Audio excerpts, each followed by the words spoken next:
if you needed a reminder or if you didn't know, life always prepares you in advance. It will start off small and it might feel big, and then it adds and it adds and it adds.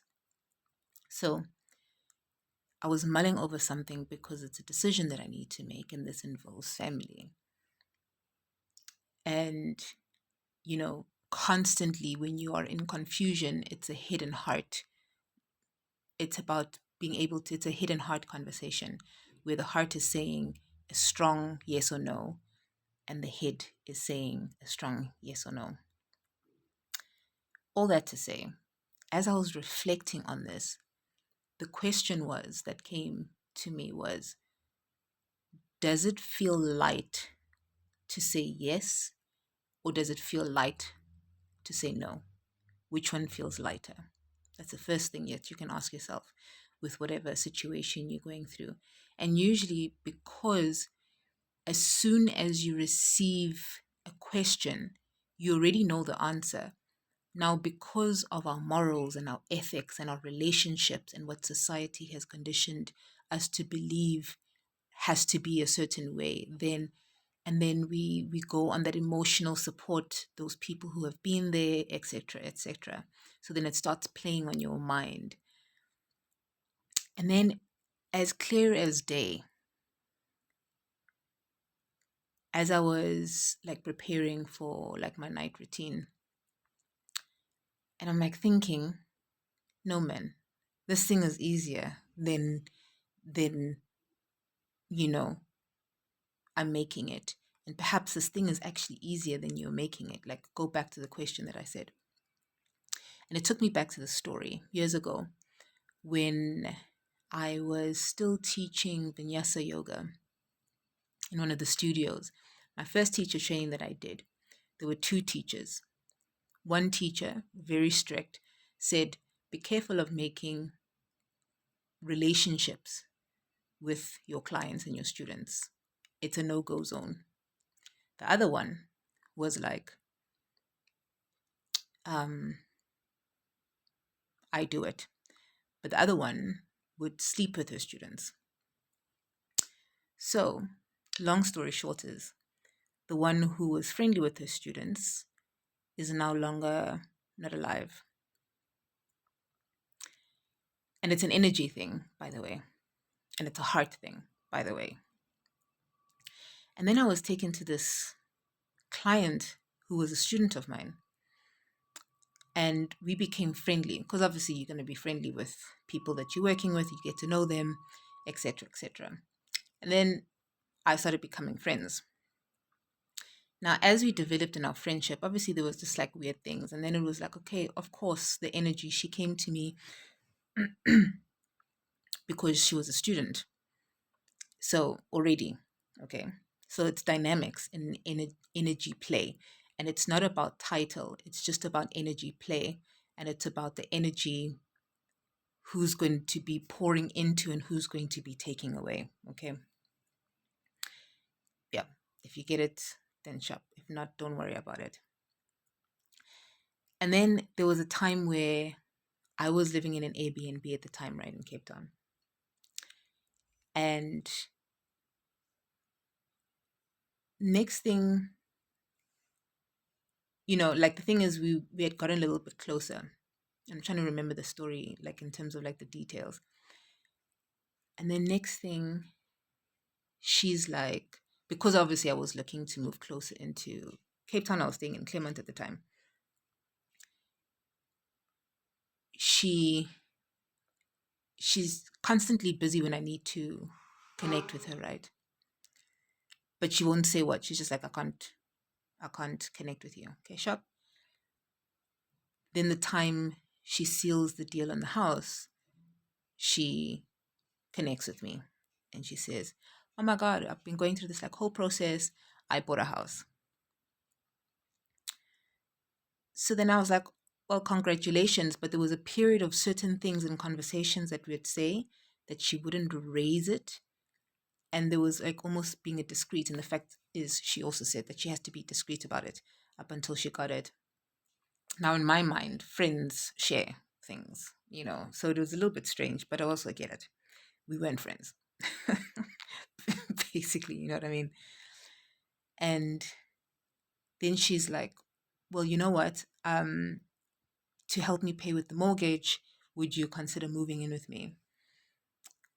And I was already hesitant because I know there's one thing being teacher, student, friendship, and then sharing. It adds layers to it.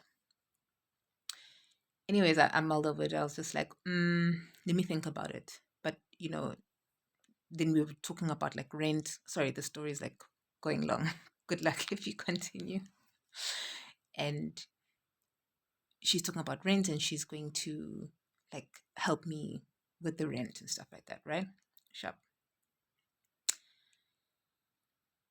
The day before, now I tell the landlord at the Airbnb, he was so nice. So it was just like an arrangement, but I was like, something in me says, don't move in with her last minute. Because remember in the beginning when she told me, there was already like a feeling like I said, let me think about it first. Really, that was a no. Then we circle back. I tell the landlord at the Airbnb, because we were all like staying together. And then he says, well, if anything happens, you can always like come back and stuff like that if anybody doesn't book at the time. Then I'm like, I'm getting like knots in my stomach, right? Now remember, this is the day before I have to move. And I'd already like gotten assistance to like go drop my stuff off and everything, blah, blah, blah.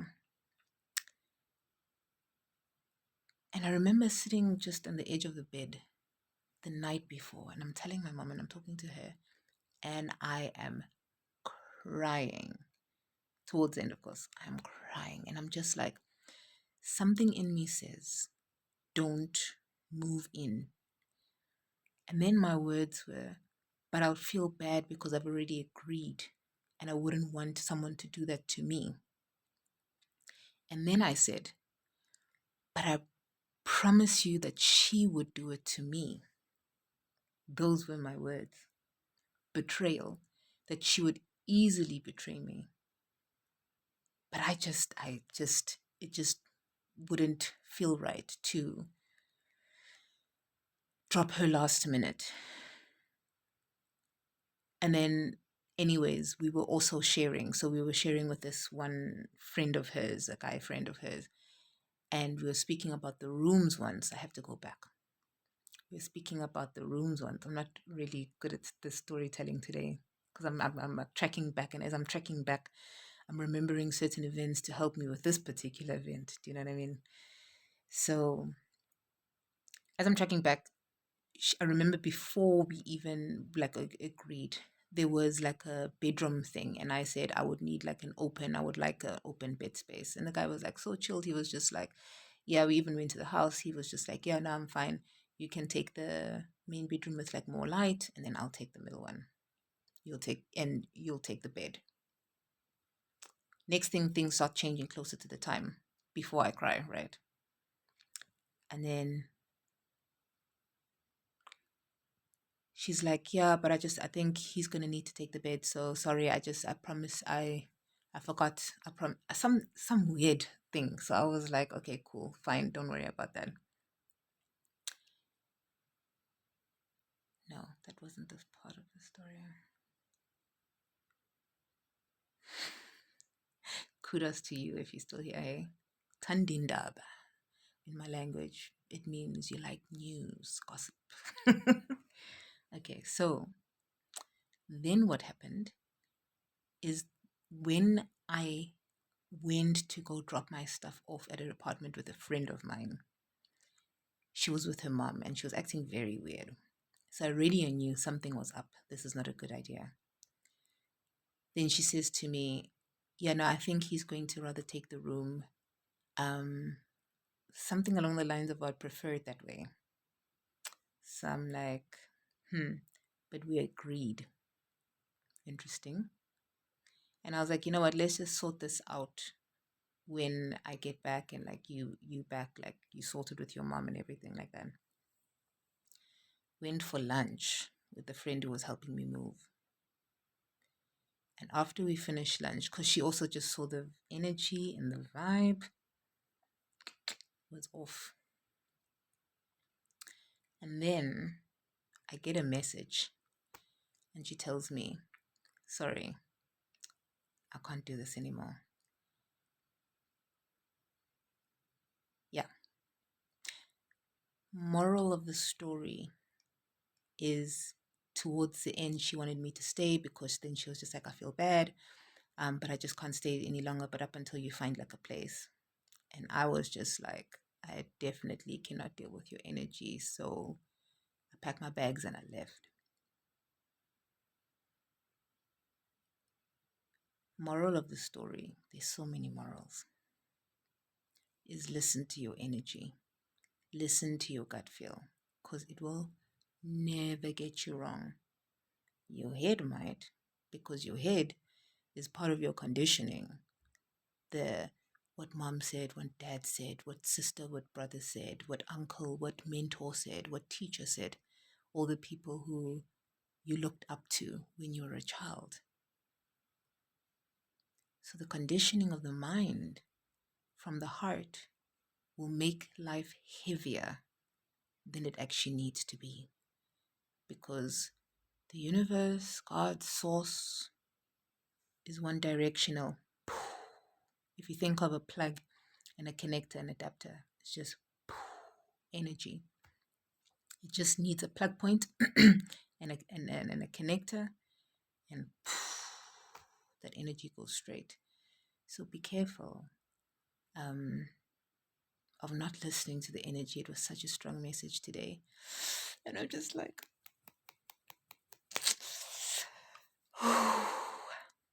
wish me well. And I wish you well too.